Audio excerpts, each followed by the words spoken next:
Hello, BookTube. I have another tag for you today. That's 2 tags for Tag Tuesday, which is all the more extraordinary since no one tags me because I'm an outcast, a leper, a pariah. And I wasn't tagged in this tag either, but I liked it, and it's a free country, so I thought I'd do it. It's the this or that tag. I searched on my channel. I don't think I've ever done this, but I've done tags like it, and they're a lot of fun. Like I've mentioned many times before, tags like this that cover familiar ground are a really useful way to keep in mind that our channels are constantly being found by new people who maybe don't want to go spelunking through our back catalog, especially if your back catalog is as robust as mine. This is exactly that kind of tag. It was created by Evening Reader. I'll leave a link to her channel, and I saw it on Randy Ray's channel, the literate Texan, Driftwood Ranch. He didn't tag me because he hates me because I smell. But his I'll leave a link to his video as well. His answers are wonderful as always. I also want to point out that Randy Ray is also doing a series of videos where he reads you a book. I'm doing that same thing on this channel with Barchester Towers. He has chosen The Lost World by Arthur Conan Doyle, and here's hoping that it sparks a little trend. Wouldn't that be great if people started reading books? Just be careful about copyright, okay? Be careful about copyright. If you're going to read a translated work, for instance, let's say you wanted to read The Three Musketeers, and you're thinking, well, Three Musketeers is certainly out of copyright. Well, true, but the translation you're reading might not be. So be careful about that. Don't want to strike against your channel. But this is just a series of prompts designed to sort of get a ping, ping, ping sonar outline of where you are as a reader on a whole bunch of readerly issues. I love these sorts of things, so I thought I'd do this. If I've done it before on this channel, something similar, and I just forget, pardon the repetition.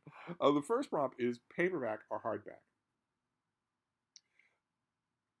And in his video, Randy points out that paperbacks, especially mass market paperbacks were meant to be disposable. They were created to be disposable. They have pretty small type, pretty crappy bindings, usually. It's an amazing testimony to inadvertent durability that so many of them still exist. I have mass market paperbacks that I've reread 3 or 4 times. They were not created with that in mind. They exceed their design standards, is what I'm trying to say. But I'm approaching 30. I'm 28 years old. This is well known on this channel. And your eyes start to go just a bit. And I can still handle any font size, but hardcovers are far more comfortable for me. Big trade paperbacks or hardcovers are far more comfortable. And hardcovers are mighty durable, and I'm kind of rough on my things. The option that's not present here is, of course, my foremost option, which is ebooks.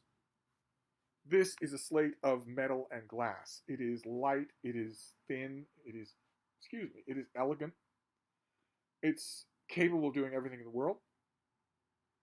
It's a Star Trek datapad, right here in the 21st century. It's a Star Trek datapad. It's capable of doing everything in the world. I can watch videos on this. I can make a phone call on this. I can record a video on this. I can write an email on this or read an email on this. I can make a post on this. And I can also read on this. And it's this amyloid glass is pretty strong. I have yet to even scratch an iPad ever, much less shatter one or destroy one. I'm fairly careful with it, but it's no greater care than I take with, for instance, paperback books, and that level of care with paperback books destroys them. So this thing is, I put a smart cover on this thing, which has a keyboard that I love. I absolutely love typing on a cloth keyboard. How I wish there were one, for a normal laptop. I wish that were the case instead of chiclet keys. But ebooks are so much better. They are far more durable, and even if I destroy them, they exist in the cloud. I can just re-download one, and you can fit thousands. There are thousands of books on this iPad. So if I've got it, on the seat of ease, or if I've got it, on the bed, and I've got the bean on top of my belly, so I can't move beyond where my arm can reach, I have thousands of books to choose from on this thing if I want to. So if it's paperback or hardback, I'm going to say hardcover. But ebook would win here. Then the next prompt is Harry Potter or Lord of the Rings. I agree here with my compatriot from Texas, Randy Ray, that there is no comparison here at all. It's ridiculous to think so. The only people who would choose Harry Potter are people who haven't read Lord of the Rings. Lord of the Rings is a serious work of literature for adults. Harry Potter will not fill the bill. It just will not. Then the next one is real books or ebooks. I want to stress here that ebooks are real books. What the question designer, what evening reader means here is print and paper books. But ebooks are real. There's no distinction whatsoever. I know this for a fact. I thought for a long time that ebooks weren't real. That the technology would always be standing in the gateway of my losing myself in the book, which is the foremost yardstick that I was applying to the technology at the time. 10, 15 years ago, I was saying, well, it's neat technology, but I would always be aware of it, so I would never be able to lose myself in a book, which is the thing we're all here for. And then I tried it, and I did. The technology didn't get in the way at all. So ebooks are real books. But if I had to choose, ebooks, of course, ebooks. They're infinitely better than print and paper books. They are interactive. They don't take up any space. Every single wall here at Hyde Cottage is groaning under the weight of floor-to-ceiling books. The books here at Hyde Cottage on the shelves, probably 5,000. There are 5,000 and changed ebooks on this single device. There are 5,000 books on my Kindle that weighs nothing at all. It can go in a pocket of a shoulder bag. Ebooks, definitely. Let's see. The next prompt is buying or borrowing. Buying for me. I hate to say this. I know a lot of you out there really, really love and live by your library. And I have also loved the Boston Public Library and other regional libraries in many states, including Randy's own state. I have loved libraries often, but like I mentioned, I'm hard on my books, and that won't fly with a library book. I've lost count of how many I've had to replace over the years. And B, I also interact with my books. My printed books, oh my God, I read with a pencil in hand. I annotate everything. And that won't fly. I don't even know. I don't even want to think about how many books in the Boston Public Library right now have annotations by me in the margins. They aren't bad annotations. They're not dumb, neon yellow highlighting. They're me noting something, making a note on the side. This contradicts your argument, that sort of thing. But I can't control it. So I have no idea how many books are like that. And that sort of puts the kibosh on borrowing books. I don't borrow books from friends at all, and I don't lend books to friends. That never ends well. But borrowing from libraries, no. I understand the appeal. And part of the appeal is probably practical. A lot of people who love their libraries maybe don't have the access to really cheap books to buy. And my attitude has, when I have not had that access, been very different. But right now, I can, if I'm in, and again, to try something new as a book, first of all, I get lots of new books in the mail from publishers. So that yen is always satisfied. I do not need to actually acquire a secondhand book ever. My reading tastes are easily supplied there. But if I have a yen to do that, I can tootle on over to the Brattle Bookshop and buy 10 books for $1 a piece at any time that I want. And when the time comes, I can sell those back to the Brattle or just distribute them in little free libraries or give them away. And then they're mine. Those books are, whether they end up being something that I take to my heart or put on in the little book room or not, they're mine. I don't have to worry about annotating them. I don't have to worry about beating them up. And I don't have to think about returning them. So buying, unfortunately, I know it's a very American answer, but nevertheless. Then the next prompt is read in bed or in a chair. I have an old, battered easy chair from Donegal that I will show you when you come over for Wine and Calzones. It is very, very comfortable. It was on its last legs about 20 years ago. It was on its last legs.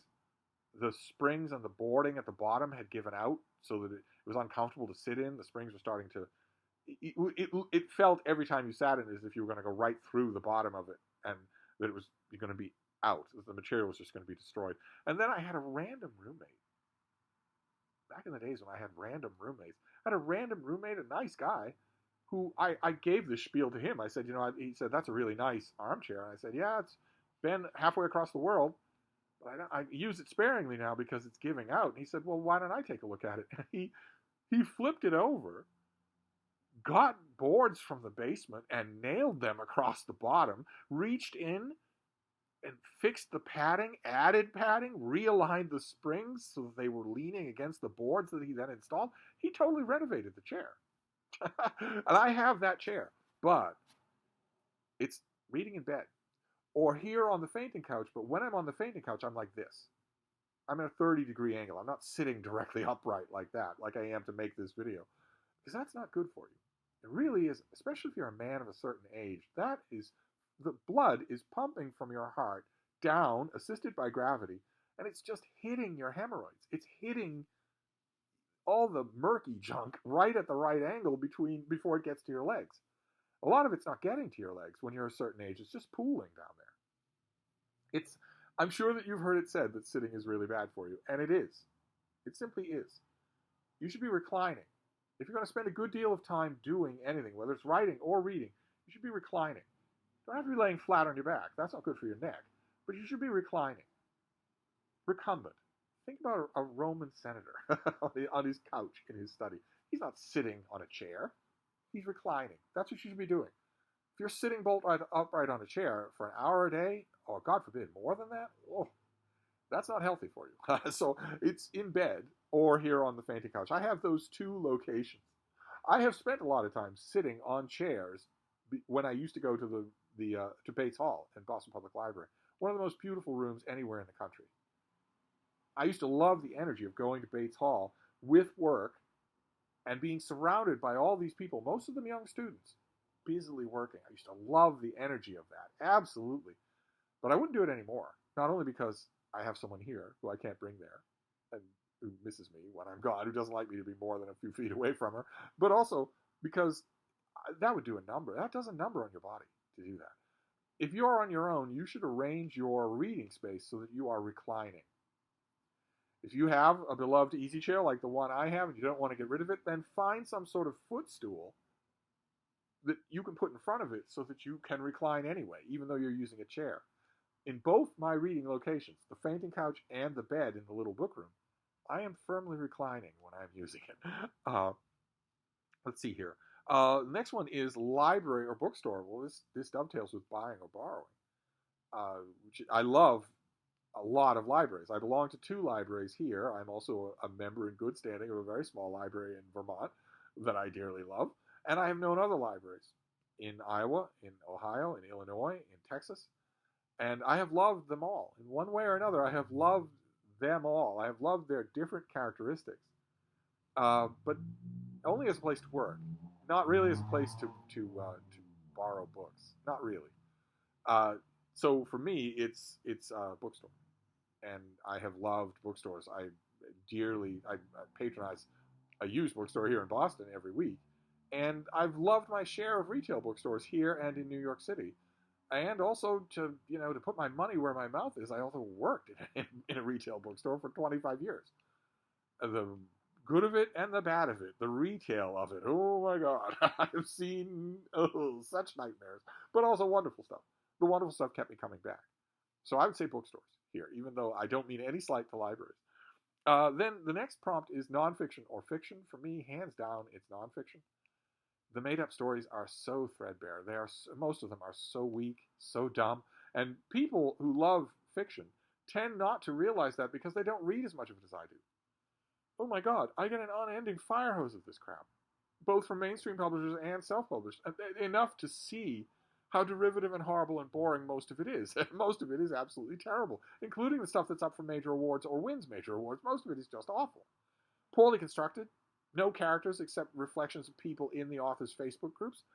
No resolution, of course. The resolutions are out the window. No one outside the genre fictions knows how to resolve a novel. No one knows how to do that. Most of it is such garbage. I'm going to move my character into this room now. I just feel like it. I haven't told you much about them. I'm expecting that if I reference a certain so-and-so is like this character in The Walking Dead, that you'll get that. I don't need to actually describe them or anything like that. Please. Ridiculous. No. I read more fiction than I do any other kind of genre, but I prefer nonfiction in all of its infinite variety. Then the next one is print or audio. Print, for me. As I've quipped on this channel a few times, if I wanted some schmuck reading text into my ear, I'd still be married to Deb. No, I realize that audio is a lifesaver and a game changer for a lot of people. A lot of you are getting your cardio in at the gym or whatever, getting your steps in with your bio watch on that's moderating and selling every piece of information that you have. I realize that for some of you who are in that sort of situation, or maybe a lot of you have told me that you have a job where you're at a desk or you're walking rounds and you can't be seen to be reading, but you can have earbuds in. So audiobooks have been an absolute lifesaver for you. You get a huge amount of books in that way. But it's never worked for me. Not only because I don't have much toleration with that sort of thing, but also because I read critically. It's just become such a fundamental part of my life to read critically. It's just a reflex of mine that I am going to be critically accountable for a book. That's not true. That's not true for probably half the books I read. But nevertheless, it's a reflex anyway. And if you're going to be critically accountable for a book, then you can't have someone else making critical decisions for you. And that's what a narrator of an audiobook does. They are deciding what a character sounds like. They're deciding how a character says their lines, the pace, the cadence, even the intonation. They're deciding all of that for you. And a different reader would be a different performance. That might be interesting as a performance, but I don't want that cemented in my head. I don't want that knocking around in my imagination. I make those decisions about a book. And as a result, audiobooks have just never done anything for me. So for me, it would be print. Then the next prompt is new books or old books.